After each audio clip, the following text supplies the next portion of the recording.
Dean's restaurant has been part of Belfast's elite cuisine from before the Good Friday Agreement and has weathered all sorts of storms. And owner Michael Dean thinks this may well be the perfect financial one. Well, at the moment we are trying to hold our own. We're trying to work on a reasonable margin, but we were trying to work on that margin before we got the massive VAT hit again at the end of COVID. So now, at the end of it, when for every £1 million we turn over, 250,000 goes to government, and that's nothing to do with the profit. That's just on the turnover, so that's difficult. The main thing that worries me about the price increase, we can handle bits and pieces. We've seen the beef go up 50%, the fish, the cooking oil, everything.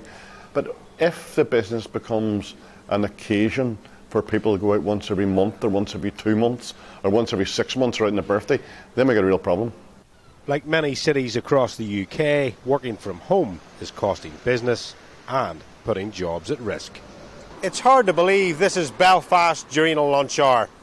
The footfall is substantially down due to those that continue the working practices that began during the pandemic.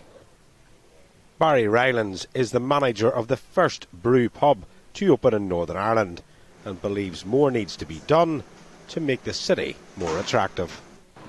Not enough people working in the city centre, not enough draw of a city centre to bring people in. There's a lot of derelict buildings around this part of town at the minute that need to be looked at for a long time now. The office workers aren't coming back in the numbers that we thought they would, and there's maybe not enough shops or decent shops to attract people in the city centre either.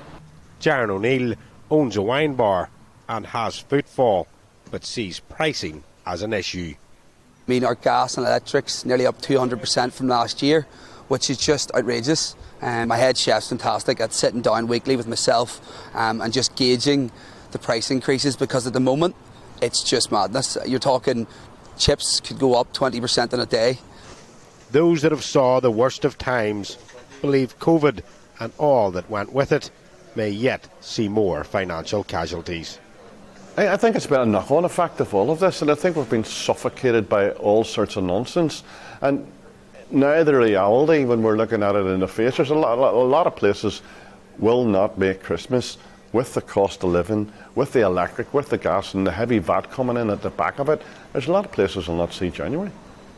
Dougie Beattie, GB News.